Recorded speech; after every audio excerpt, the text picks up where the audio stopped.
ಮುಗ್ಧ ಹೆಣ್ಣು ಮಗುವಿನ ಮೇಲೆ ನಡೆದಂತಹ ಪೈಶಾಚಿಕ ಅತ್ಯಾಚಾರ ಹಾಗೂ ಹತ್ಯೆ ಇದೆಯಲ್ಲ, ಅದು ನಮ್ಮೆಲ್ಲರ ಎದೆಗೆ ಚೂರಿ ಹಾಕಿ ತಿವಿದ ಹಾಗೆ ಆಗಿದೆ.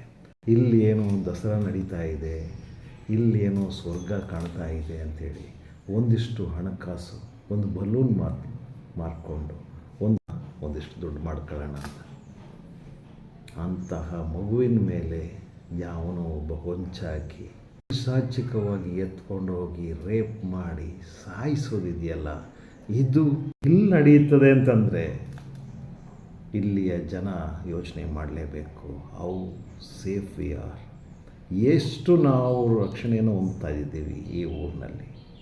ಎಂತೆಂತಹ ಕದಿಮಗಳಿದ್ದಾರೆ ನಮ್ಮ ದೇಶದಲ್ಲಿ, ಎಂತೆಂತಹ ಕೃತ್ಯಗಳು ನಡೀತಾ ಇದ್ದಾವೆ. ಅಲ್ಲೆಲ್ಲೋ ಒಂದು ಅದೇ ಜಾಗದಲ್ಲಿ ಸ್ವಲ್ಪ ದೂರದಲ್ಲಿ ಅಟ್ಟಾಡಿಸ್ಕೊಂಡು ಯಾವನ್ನೋ ಒಬ್ಬ ಹೊಡೆದಾಕಿದ್ದಾರೆ. ಅವರೆಲ್ಲ ರೌಡಿಗಳಂತೆ, ಆದರೂ ಮನುಷ್ಯರೇ.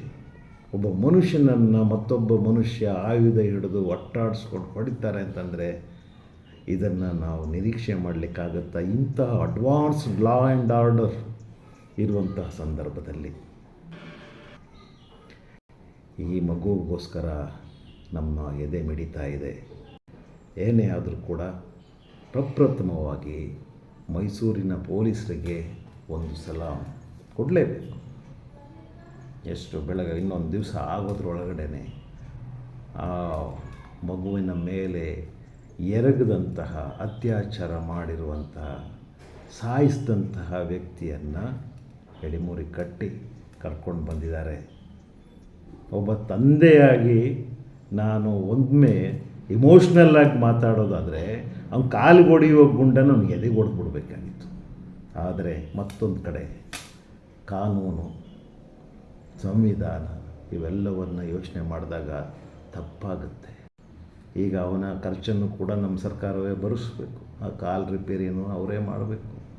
ಎಂತಹ ವಿಪರ್ಯಾಸ ಇವೆಲ್ಲವೂ ಕೂಡ. ಎನಿವೆ, ಮೈಸೂರಿನ ಪೊಲೀಸ್ನವರಿಗೆ ನನ್ನ ಕೃತಜ್ಞತೆಗಳನ್ನ ಅರ್ಪಿಸ್ತೀನಿ. ಪ್ರತಿ ಬಾರಿಯೂ ಕೂಡ ದಸರಾದಂತಹ ನಾಡ ಹಬ್ಬಗಳು ನಡೆಯುವಾಗ ಇದೊಂದು ಕೇವಲ ಸಾಂಸ್ಕೃತಿಕ ಹಬ್ಬವಷ್ಟೇ ಅಲ್ಲ, ಇದೊಂದು ಕಮರ್ಷಿಯಲ್ ಆ್ಯಕ್ಟಿವಿಟಿಯಾಗಿಯೂ ನಾವು ನೋಡಬೇಕು.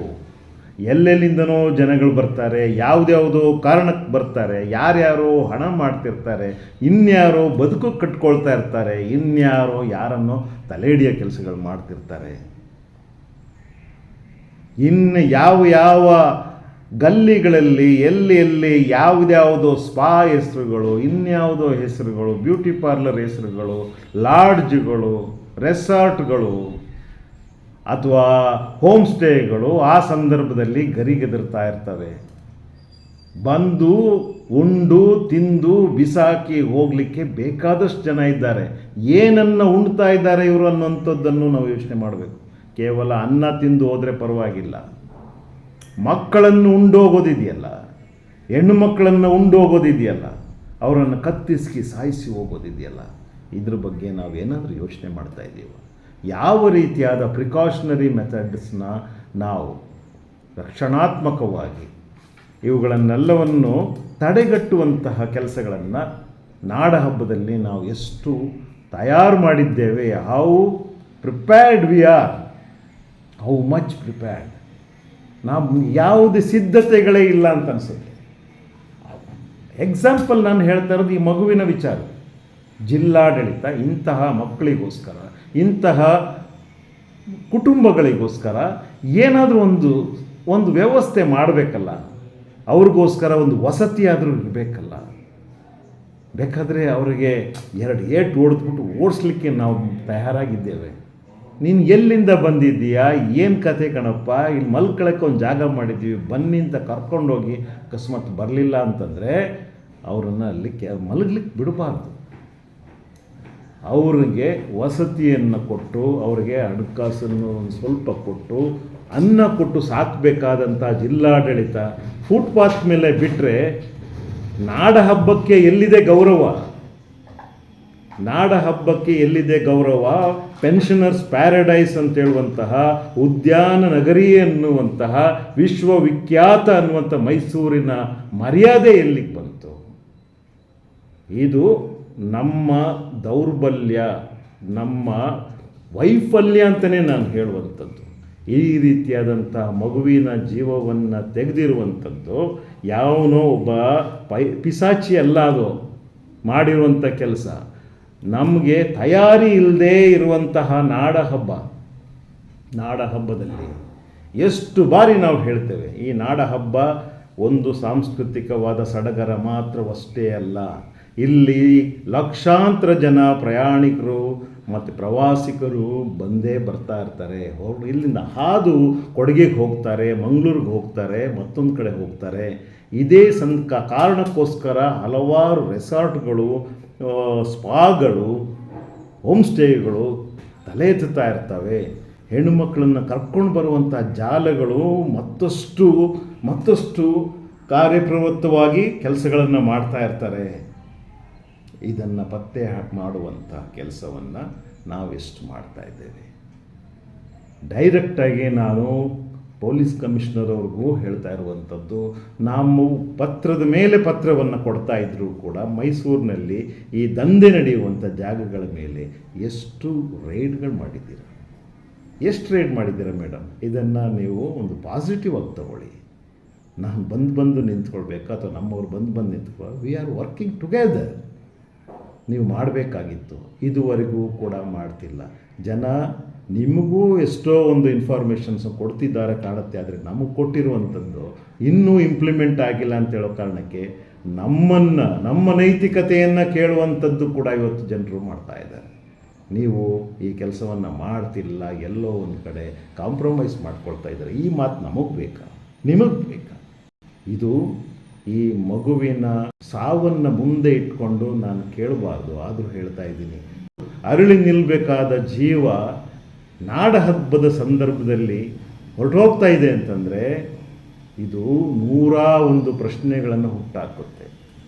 ಯಾಕೆ ಈ ಬಡವರ ಮಕ್ಕಳೇ ಇದಕ್ಕೆಲ್ಲ ತುತ್ತಾಗ್ತಾ ಇರ್ತಾರೆ? ಯಾಕೆ ಫುಟ್ಪಾತಲ್ಲಿ ಇರುವಂಥ ಮಕ್ಕಳು? ಇದೇ ರೀತಿಯಾದಂಥದ್ದು ಒಂದು ಮಗು ಅಲ್ಲಿ ಬೆಂಗಳೂರಿನ ಫುಟ್ಪಾತ್ನಲ್ಲೂ ಸಾಯುತ್ತೆ. ವೆಲ್ಫೇರ್ ಸ್ಟೇಟ್ನಲ್ಲಿರುವಂತಹ ಜಿಲ್ಲಾಡಳಿತಗಳು ಪ್ರತಿ ಜಿಲ್ಲೆಯಲ್ಲಿ ಇಂಥವರಿಗೋಸ್ಕರ ಏನಾದರೂ ನಾಡ ಹಬ್ಬದಲ್ಲಿ ಮಾಡಬೇಕಲ್ಲ. ಒಂದು ಕಮಿಟಿಯನ್ನು ನಾವು ಬೇರೆ ಕಮಿಟಿಗಳು, ಇನ್ವಿಟೇಷನ್ ಕೊಡಲಿಕ್ಕೆ ಒಂದು ಕಮಿಟಿ ಅಂತೆ, ಗಾರ್ಲ್ಯಾಂಡ್ ಮಾಡಲಿಕ್ಕೆ ಒಂದು ಕಮಿಟಿ ಅಂತೆ, ಮತ್ತೊಂದಕ್ಕೊಂದು ಕಮಿಟಿ ಅಂತೆ, ಎಲ್ಲ ಕುಸ್ತಿ ಹಿಡಿಲಿಕ್ಕೆ ಒಂದು ಕಮಿಟಿ ಅಂತೆ, ಡ್ಯಾನ್ಸ್ ಮಾಡಿಸ್ಲಿಕ್ಕೆ ಒಂದು ಕಮಿಟಿ ಅಂತೆ, ಯುವ ದಸರಕ್ಕೊಂದು ಕಮಿಟಿ ಅಂತೆ. ಮಾಡಿ, ಯಾಕೆಂದರೆ ಇದೊಂದು ಸಡಗರ ಇರಲಿ. ಆದರೆ ಮಕ್ಕಳನ್ನು, ಮಹಿಳೆಯರನ್ನ ಕಾಪಾಡಲಿಕ್ಕೆ ಒಂದು ಕಮಿಟಿ ಬೇಕಲ್ವ? ಬಲೂನ್ ಮಾರ್ಕೊಂಡು, ಆಟಿಕೆಯನ್ನು ಮಾರ್ಕೊಂಡು ಬದುಕ್ತಿರುವಂತಹ ಕುಟುಂಬ ಕಣ್ರಿ. ಅವ್ರಿಗೆ ನಾವು ಏನಾದರೂ ಕೊಡಬೇಕಾಗಿತ್ತಲ್ವ? ಯಾವ ಊರಿಗೆ ಬಂದಿದ್ದಕ್ಕೆ ಒಂದು ಗಿಫ್ಟ್, ಬಂದಿದ್ದಕ್ಕೆ ಅವ್ರಿಗೊಂದು ಗಿಫ್ಟ್ ಅಂದರೆ, ನಮ್ಮ ಊರಿಗೆ ಬಂದಿದ್ದೀಯಾ, ಒಳ್ಳೆಯ ಜಾಗದಲ್ಲಿ ಉಳ್ಕೊಳ್ಳಿ, ಒಳ್ಳೆಯ ರೀತಿಯಲ್ಲಿ ಊಟ ಮಾಡಿ, ನಿಮ್ಮ ವ್ಯಾಪಾರವನ್ನು ಮಾಡಿ, ಕೈ ತುಂಬ ಹಣ ಸಂಪಾದನೆ ಮಾಡಿ ವಾಪಸ್ ಸೇಫಾಗಿ ಹೋಗಿ ಅಂತ ಹೇಳಲಿಕ್ಕೆ ಏನಿದೆ ನಮ್ಮಲ್ಲಿ? ನಮ್ಮದೇನಿದ್ರೂ ಕೂಡ ಹಣ ಉಳ್ಳವರಿಗೆ ಕೊಡ್ತಾ ಇರುವಂಥದ್ದು ಸೌಕರ್ಯಗಳು, ಸವಲತ್ತುಗಳು, ಅವ್ರಿಗೆ ಎಸ್ಕಾರ್ಟು, ಅವ್ರಿಗೆ protection. Shame on our part. ನಮಗೆ ತಲೆ ತಗ್ಗಿಸ್ಬೇಕು. ಈ ಬಡ ಮಕ್ಕಳ ಮುಂದೆ ತಲೆ ತಗ್ಗಿಸಿ ನಿಂತ್ಕೋಬೇಕು. ನಿಮ್ಮ ಜೀವವನ್ನು ತಿಂದು ನಿಮ್ಮ ಹೆಣಗಳ ಮೇಲೆ ನಾವು ಸಡಗರವನ್ನು ಆಚರಿಸ್ತಾ ಇದ್ದೇವೆ ಅಂತ ನಾವು ಓಪನ್ನಾಗಿ ಹೇಳಬೇಕು.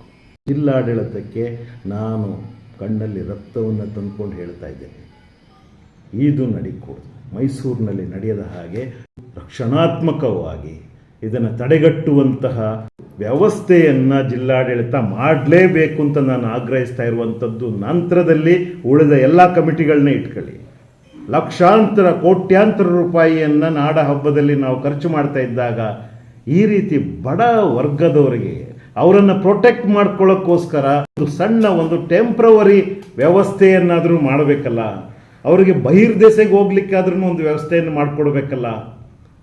ಅವರ ಮಕ್ಕಳನ್ನು ನೋಡ್ಕೊಳ್ಳೋಕ್ಕೆ ಒಂದು ಟೆಂಪ್ರವರಿ ಅಂಗನವಾಡಿಯನ್ನಾದರೂ ಮಾಡಬೇಕಲ್ಲ. ಎಲ್ಲಿದೆ ವ್ಯವಸ್ಥೆ? ಹಾಗಾದರೆ JJ ಆ್ಯಕ್ಟ್ ನಾಡ ಹಬ್ಬದಲ್ಲಿ ನಿಷ್ಕ್ರಿಯ ಆಗುತ್ತಾ?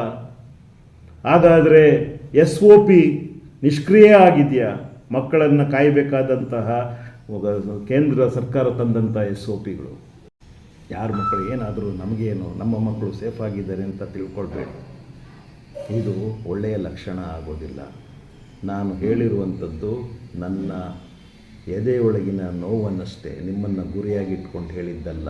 ಎಲ್ಲ ಮಕ್ಕಳಿಗೂ ಕೂಡ ಒಳ್ಳೆಯ ರಕ್ಷಣೆಯನ್ನು ಕೊಡಬೇಕಾದಂಥದ್ದು ಕಲ್ಯಾಣ ರಾಷ್ಟ್ರದ ಒಂದು ಮುಖ್ಯ ಲಕ್ಷಣ ಆಗುತ್ತೆ. ನಂತರದಲ್ಲಿ ಉಳಿದಂಥದ್ದು ಇಲ್ಲದಿದ್ದರೆ ಅರಮನೆ ಮುಂದೆ ಜಮಾಯಿಸುವಂತಹ, ಆನೆ ಮೇಲೆ ಏರುವಂತಹ, ಆನೆಗೆ ಪುಷ್ಪ ಅರ್ಚನೆ ಮಾಡುವಂತಹ, ಕಾರ್ನಲ್ಲಿ ನಿಂತ್ಕೊಂಡು ಓಡಾಡುವಂತಹ, ಮೇಲ್ಗಡೆ ಟಾಪ್ನಲ್ಲಿ ನಿಂತ್ಕೊಂಡು ಎಲ್ಲರೂ ಕೈ ಬೀಸಿ ಹೋಗುವಂಥ ಜನರಿಗೆ ಎಲ್ಲಿದೆ ಗೌರವ ಸಿಗುತ್ತೆ? ಅವಮಾನ ಆಗುತ್ತೆ. ನಾವೇ ಆಯ್ಕೆ ಮಾಡಿದಂತಹ ನಾಯಕರುಗಳಿಗೆ ತಲೆ ತಗ್ಗಿಸುವಂಥ ಕೆಲಸವೂ ನಡೀತಾ ಇರುವಂಥದ್ದು. ಇದು ಆಗಕೂಡದು. ಇಲ್ಲಿಯ ಅಷ್ಟೂ ಜನ ನಮ್ಮ ನಾಯಕರುಗಳನ್ನು ಕೇಳುವಂಥದ್ದು, ಇಲ್ಲಿಯ ಜಿಲ್ಲಾಧಿಕಾರಿಗಳನ್ನು ಕೇಳುವಂಥದ್ದು, ಇಲ್ಲಿಯ ಪೊಲೀಸ್ ವ್ಯವಸ್ಥೆಯನ್ನು ಕೇಳುವಂಥದ್ದು. ಕೈ ಮುಗಿದು ಕೇಳ್ಕೊಳ್ತೀನಿ, ಬಡ ಮಕ್ಕಳನ್ನ ಕತ್ತಿಸುವಂಥ ಕೆಲಸವನ್ನು ಮಾಡಬೇಡಿ. ಅವರುಗಳ ಹೆಣದ ಮೇಲೆ ನಮ್ಮ ಆಚರಣೆಗಳು ಬೇಡ. ಆಚರಣೆಗಳು ಇರೋದಾದರೆ ಮೊದಲು ತುತ್ತು ಈ ಬಡ ಮಕ್ಕಳಿಗೆ ಕೊಡೋದನ್ನ ನಾವು ಕಲ್ತ್ಕೋಬೇಕಾಗ್ತದೆ. ಅವರಿಗೆ ಜೀವನವನ್ನು ಕಟ್ಟಿಕೊಡುವಂಥ ಕೆಲಸವನ್ನು ಮಾಡಬೇಕಾಗ್ತದೆ. ಇನ್ನು ಮುಂದೆ ಈ ಮಗುವಿಗಾದಂತಹ ದುಸ್ಥಿತಿ ಇನ್ಯಾವುದೇ ಮಗುವಿಗೆ ಆಗದ ಹಾಗೆ ನೋಡ್ಕೊಳ್ಬೇಕಾದ್ರೆ ಜಿಲ್ಲಾಡಳಿತ ಕಣ್ತೆರೆದು ನೋಡಬೇಕು. ಆ ಪಿಶಾಚಿ ಮಾಡಿದಂತಹ ತಪ್ಪಲ್ಲ, ಇದು ನಮ್ಮಿಂದ ನಡೆದಂತಹ ತಪ್ಪು.